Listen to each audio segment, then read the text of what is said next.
Cordial saludo. Tarea 5, diferencias y similitudes entre contrato público y privado. Presentado por Yamil Andrés Contreras, Milton Andrés Páez y Mayerly Joana Lozada. Introducción. En primera instancia, lo que se pretende con este trabajo es identificar las diferencias y similitudes del contrato privado contra el público, permitiendo el conocimiento amplio de aplicación en su ámbito de desarrollo. Asimismo, el desarrollo de esta actividad contiene información importante a tener en cuenta en la contratación pública y privada en su ejercicio profesional. Diferencias entre el contrato público y privado. Entendemos que un contrato es un acuerdo legal que existe entre dos o más personas que tiene efectos jurídicos, pero hay unas diferencias. Entre estas diferencias está la del contrato público, que para poder que alguien se quede con él, tiene que ser por medio de concursos, porque es público, es con el Estado. Mientras que el contrato privado es el acuerdo entre dos personas nada más y ya, es directamente, no necesita estar en concurso. También encontramos las partes del contrato. Las partes del contrato básicamente son tres, del contrato público. Está la etapa precontractual, la contractual y la postcontractual. En la etapa precontractual encontramos la planeación, documentación, presupuestales y el proceso de selección. En la etapa contractual encontramos la suscripción y legalización del contrato, ejecución contractual, supervisión y pagos. Y en la etapa postcontractual, cuando ya se acaba el contrato, está la liquidación, las obligaciones postcontractuales y la indemnidad. Encontramos también las partes del contrato privado.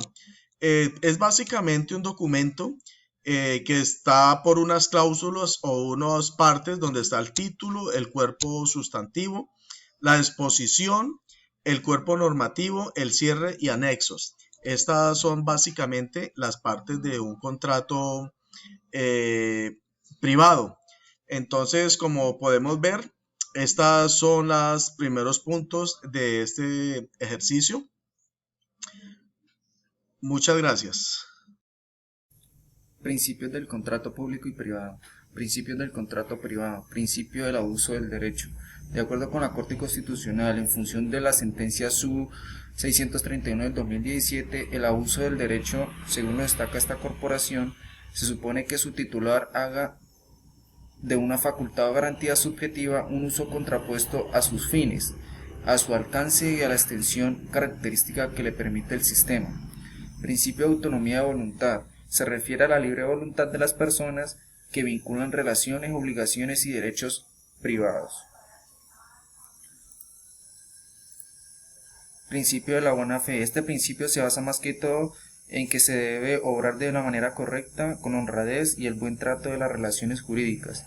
Principio de consensualidad. Este principio aduce a que las partes están de acuerdo voluntariamente con lo pactado. Principio del error común. Es cuando se comete un error sobre un acto en el que se conduce a consecuencias jurídicas. Principios del contrato público y privado. Principios del contrato público. Principio de responsabilidad. Este principio aduce a que en función de la ley los servidores públicos deben velar por la ejecución del contrato siempre y cuando esté protegido la identificación de terceros. Principio de transparencia. Este principio se basa más que todo en que todo el proceso de contratación se debe hacer de manera pública y transparente. Principio de economía. Este principio infiere en las normas de selección y procedimientos presupuestales de toda actividad contractual. Principio de igualdad. Este principio hace referencia en el que se debe reconocer la igualdad para toda persona sin ningún acto de discriminación. Principio del debido proceso. Este principio hace parte de un derecho fundamental en donde se debe tolerar y cumplir los derechos o procedimientos legales. Principio de planeación. Hace referencia a que todo contrato público debe incorporar o vincular las actividades en sus procesos contractuales. Principio de publicidad. Este principio aduce a la publicidad de los procedimientos de la contratación que por lo general se realizan de manera pública. Principio de la selección objetiva. Consiste en la selección de los contratistas de manera que vincula el ofrecimiento de la propuesta más favorable. Principio de celeridad. Infieren que se debe realizar los procesos administrativos con agilidad en el cumplimiento de las metas o actividades que tiene a cargo las entidades y servidores públicos. Principio de moralidad. Nos habla de las funciones públicas ejecutándolas de manera transparente de acuerdo a lo que la ley establece. Principio de buena fe. Hace referencia a que se debe actuar con buena fe, transparencia y honradez en los procesos de contratación.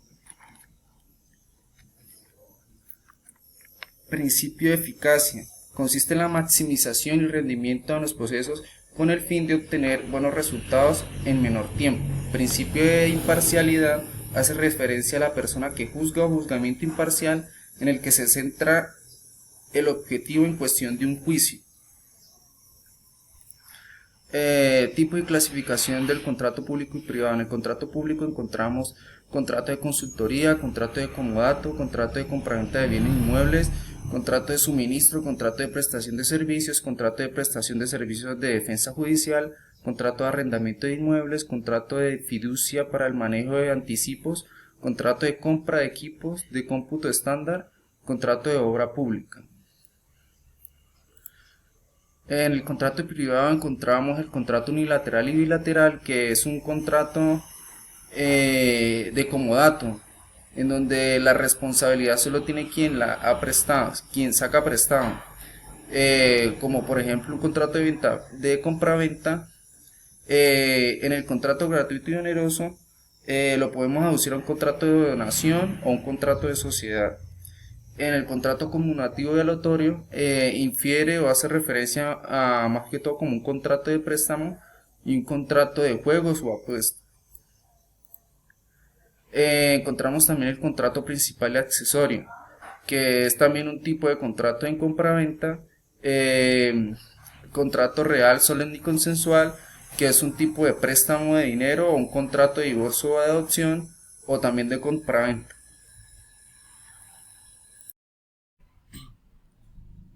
Cordial saludo, mi nombre es Mayerly Joana Lozada del curso Contratación Pública y Privada. Para este día vamos a hablar sobre la responsabilidad por el incumplimiento del contrato privado. De acuerdo con la Ley 84 de 1873, las condiciones tácitas en los contratos bilaterales va envuelta en las condiciones resolutorias en caso de no cumplirse uno de los contratantes lo pactado, pero en tal caso podrá el otro contratante pedir a su arbitrario o a la resolución el cumplimiento del contrato con indemnización de perjuicios. El depósito del dinero en el depósito del dinero, si no es en arca cerrada cuya llave tiene el depositante o con otras precauciones que hagan imposible tomar sin factura, se presumirá que se permite emplearlo y el depositario será obligado a restituir otro tanto de la misma moneda. La imposición de multas y sanciones con el incumplimiento. Esto genera que el Estatuto de Contratación de la Administración Pública podrá declarar el incumplimiento cuantificando los perjuicios del mismo, imponiendo multas y sanciones pactadas en el contrato. De acuerdo a lo anterior, podemos inferir que el incumplimiento de un contrato público conlleva sanciones e inclusive puede acarrear una cláusula penal.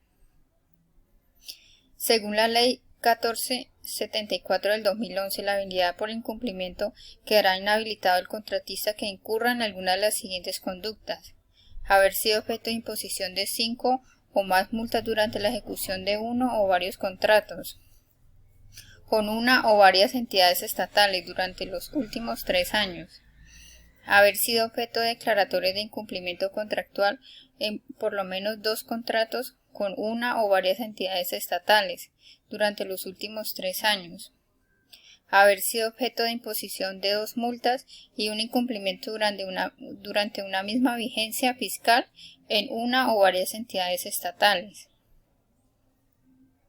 ¿Qué es el derecho a la igualdad? El derecho a la igualdad es la igualdad política, la igualdad económica, la igualdad versus la equidad y los principios de la igualdad. Este principio ordena dar un trato igual a quienes se encuentran en la misma situación fáctica y un trato diverso a quienes se hallan en distintas condiciones de hecho. Este principio forma parte de una realidad que no es igual, imponiendo un tratamiento que sea igualitario a las personas que se encuentran en las mismas condiciones, donde el trato sea igual y tenga los mismos derechos. Es importante tener en cuenta que este trato opera imponiendo ciertas reglas donde el trato sea igualitario, sin límites de raza, religión o creencias. Muchas gracias.